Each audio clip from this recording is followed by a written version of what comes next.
The Trump administration comes in and say, if we catch you at the border, we're not even going to bring you into the US. Right there, we process how we send you back. You know, the democratic way created an incentive for people to just say, just pack your bag. But the border, once you get to the border, there will be something.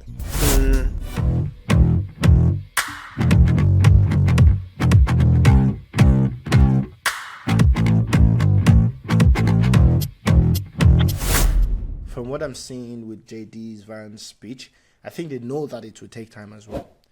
And it started making sense to me a little bit. So this is how it makes sense to me. When he talked about the globalization thing, and we are all aligned now that every country participating in the so-called global village is only trying to maximize the payoff of their own country. So if America says America first, the honest truth is Germany has always been Germany first. UK has always been UK first. Every country has always been my country first, right? So from that angle alone, it makes sense that America wants to do whatever they have to do to make America first.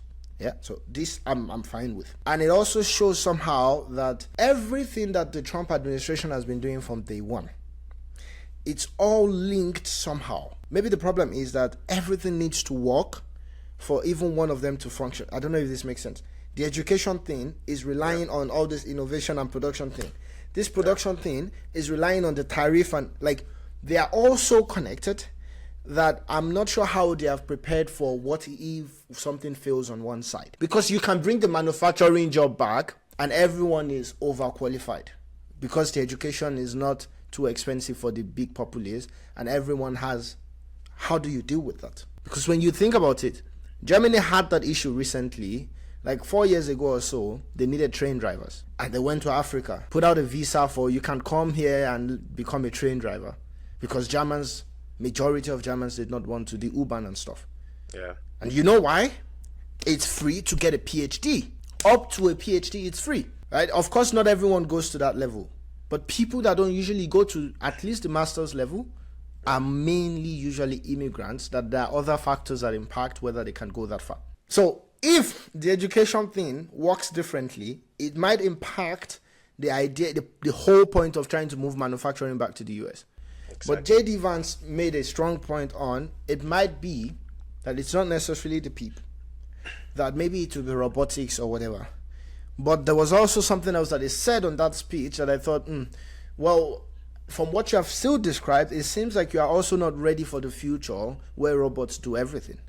Because you said something about moving jobs, manufacturing jobs elsewhere, and saying maybe we can fill the economic gap with social welfare, that it's not sufficient that the middle class, they don't work, but somehow they get money, they can eat, they can do whatever. Even if we reach that type of dystopian world, it won't be sufficient because the dignity that comes with labor has been removed.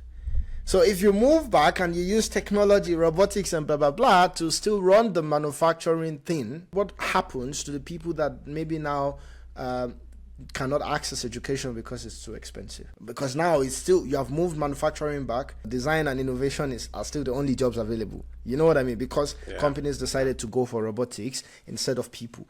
So it seems like everything needs to come together. I think the idea of wanting to fix America, the idea of America first, I can't even fault that because this is what we all do. And it makes sense that we now have an administration that says, I don't want to mix it all up in political speak anymore. This is the honest truth. This is how we have thought about it. But whether they can soft pedal to make sure that if one thing fails, everything doesn't crumble, find a plan that is not as disruptive, that's another question. It's another argument. And maybe they just have the strong conviction that there's nothing, and this is why they use executive orders and all that stuff as well. Like, there is absolutely no way that we won't make it work. Maybe they have that strong conviction. Because the immigration thing, they literally had Border Patrol working with the military, with the Department of Defense, like making it super strict.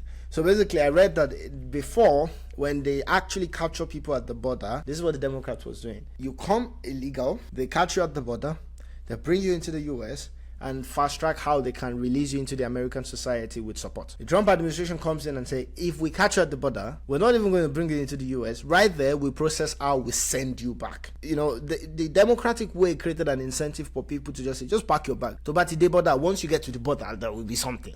And then the Trump's administration is now saying, I don't like, of course, we will treat it case by case basis according to the law. Maybe there are some people that they will still let come in, which is still the case.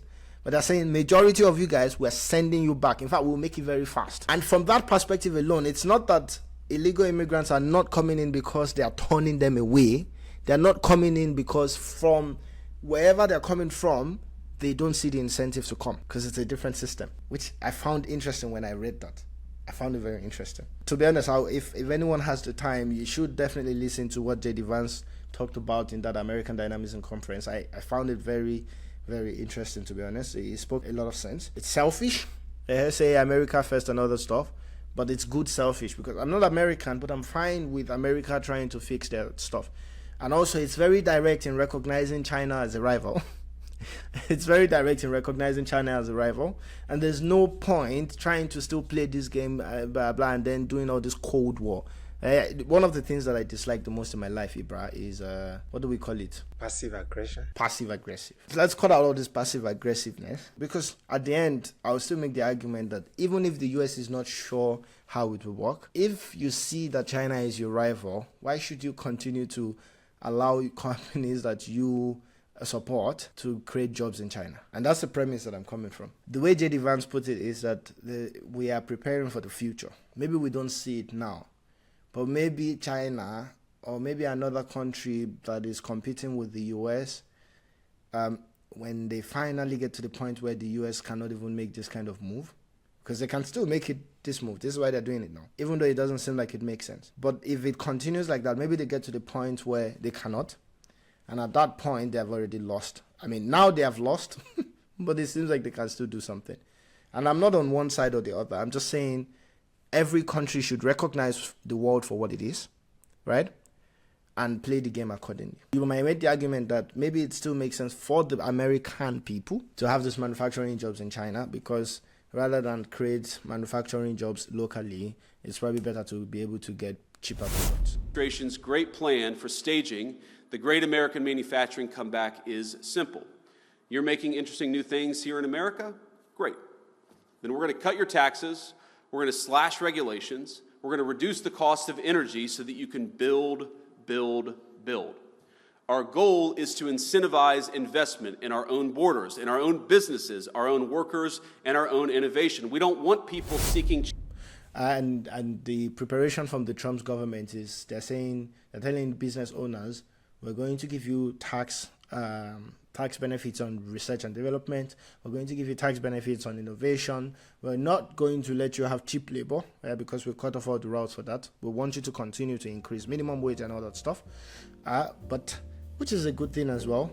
Because now that, for example, white people are working in these restaurants and stuff, I'm pretty sure very soon conversation about minimum wage in restaurant industry will start to become a thing. I don't think it will work. I feel like a very important aspect of making like production costs very, very low. Cheap labor is a huge part of it. Globally, China, Malaysia, Singapore, anywhere. And if you can't compete, the only thing is to block your competitors, right? Like then you don't buy made in China product, and that's the only way it will work in the US, for example. But if Americans will still have access to like Temu, Alibaba, AliExpress, they will always go there to buy.